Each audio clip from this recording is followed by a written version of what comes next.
Alrighty. Gotcha. Corners of Do your you mouth. prefer it I down know. here or do you prefer it over there? Probably right there. Okay, cool. Okay, you guys ready? Yep. We're ready. Okay, Brian, we're ready to go. Let me know when you are. Okay, go. Five, four, three, two. Hello and welcome to today's episode of Politics and Power. This is your girl, Dr. Avis, and I have around the table with me today some amazing leaders who will be discussing leadership. And so with that said, I'm going to go around the table and let everyone introduce themselves, starting with the amazing Helen Holton. Well, thank you, Dr. Avis. I'm Dr. Helen Holton. I am an executive and leadership strengths coach of Dr. Helen Holton and Associates, and just honored to be here today to talk about how leadership impacts shifting the trajectory of your success forward. Wonderful. Thank you. And Laverne. Oh, greetings and thank you so much for having me. I'm LaFern Beatty.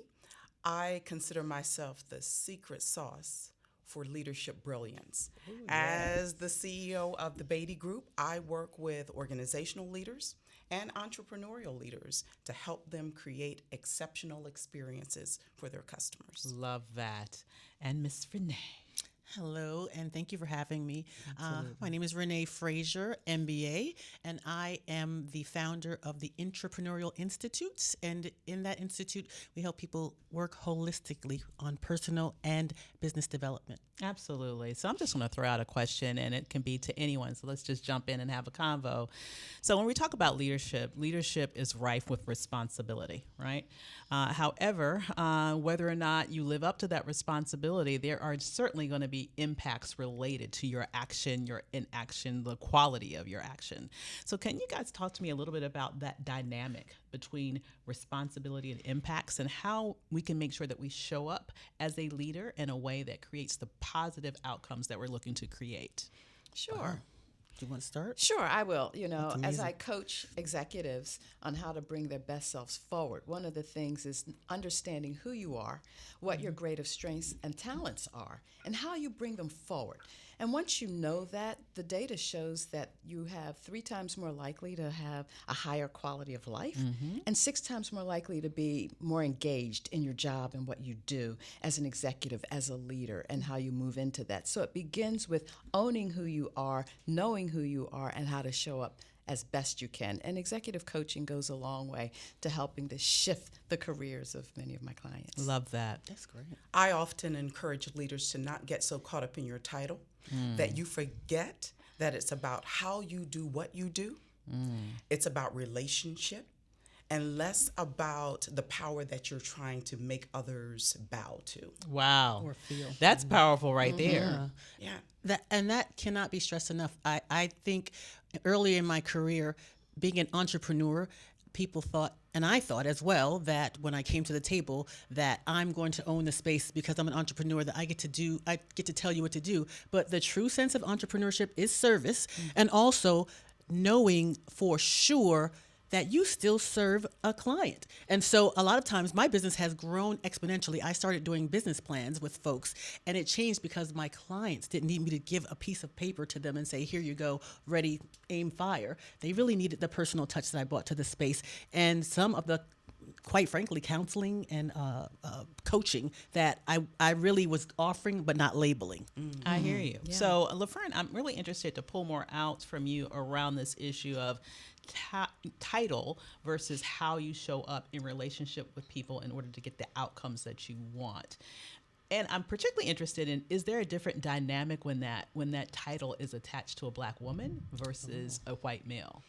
Interestingly enough, regardless of what the titles are, we often see how people engage with us. And I'll speak from my experience as a Black female executive in a Fortune 500 company in my past life. Speak that. But I Let's take a moment just to appreciate come that. on. Exactly. It doesn't come lightly. the whole concept of assuming someone's going to give you the respect as a leader is a poor assumption.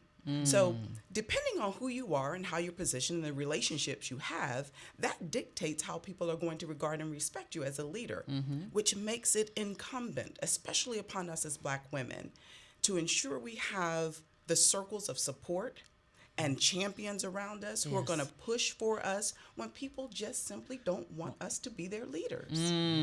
It's critical to have that. I have a professional advisory board. I have people I can talk with outside of organizations and inside of the organizations, because I know that, as unfair as it might seem, this exterior inhibits how some people see my leadership effectiveness. So there is a difference. And I have to piggyback on that in stating that when you're in the business world, a lot of times we like to think if something is unfair, you want to get emotional. I go right to my MBA metrics and I'm like, okay, well, here's what the project management says. Here's the resources that you have. Here are the champions that you have. Here are the goals you want to create. And so I don't really make time for people to try to factor that into the equation, because when you know your stuff and you're trying to serve the job, like you said, those things, you cannot help that. You can only help how you show up.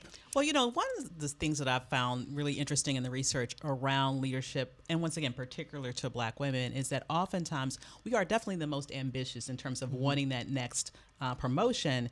However, sometimes some research suggests that we are a little bit less risk brave as other people are. We tend to be a little risk averse because there's so much on the line for us in terms of our success. We're such an anchor in our families and our community.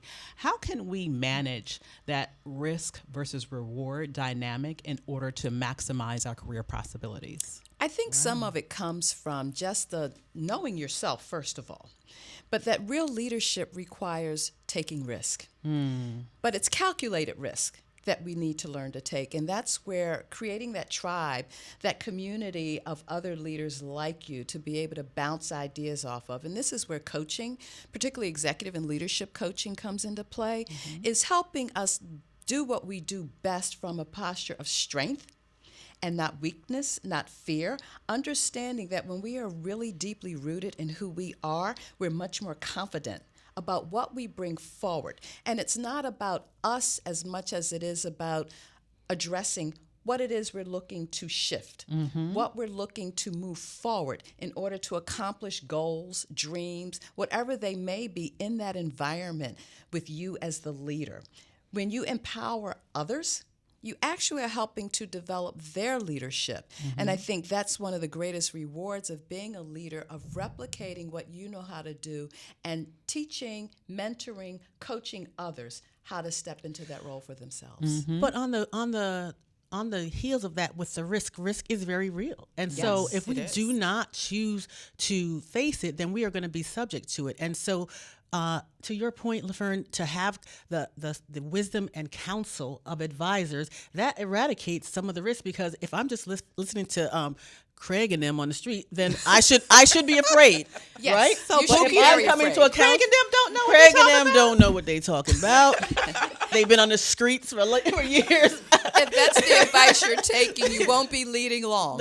But we also have to deal with how we sometimes feel like we have to have 110%. Right. Yes. Right. So until I am absolutely completely ready, then I don't put myself in the position for the opportunity.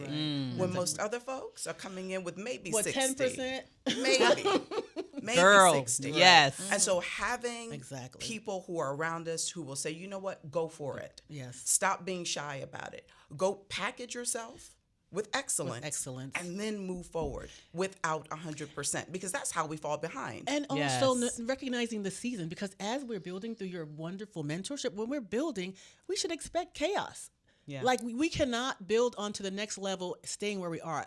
Even a seed has to bust through the shell and become something totally different. But there's a busting through of the shell that happens. true. So we have That's to the recognize clarity in the chaos. Exactly. You know, it really is. And you have to be willing to take the risk. But as LaFern said, having those trusted advisors and those people that you look and aspire to be where they are, not like them, Yeah. but to look at the trajectory of how they've come up through the ranks to become leaders that are revered, sought after, Yeah. and just live in that space of being identified as a leader. I'm glad you said that, Helen, because I often say, don't fake it until you make it. That's right. Model it until you master it. Girl, Get yes. some folks around you who can help you present yourself in a way Right. where people will look at you and say, she can be, she will be, she has the potential to be. That's who we can be when we show up as leaders. So, Absolutely. Dr. Avis, I'm just going to share with you your comments of beta now, better later. Yes. And so sometimes you need to throw out there and test what you believe is going to be the next step to get you where you want to go. Doesn't have to be perfect. Right. But if you're sitting there waiting to get it 100% complete of how you envision it being, you may miss the boat. That's right. And we don't have time to miss any more boats. We None. sure don't. It's time to be at the helm. You believe me? Absolutely. Absolutely. So thanks for joining me this time on Politics and Power with Dr. Avis. Look forward to seeing you next time. Take care. Yeah. Oh, see, we already getting applause, y'all.